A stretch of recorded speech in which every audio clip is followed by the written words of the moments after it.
You ask Tiger to solve. This deals with linear equations with one unknown.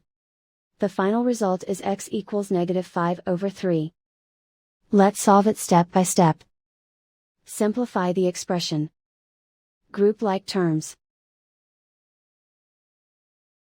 Simplify the arithmetic. Group all constants on the right side of the equation. Subtract 5 from both sides. Simplify the arithmetic.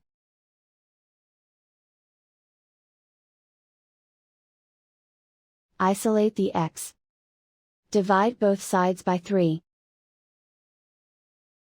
Simplify the fraction.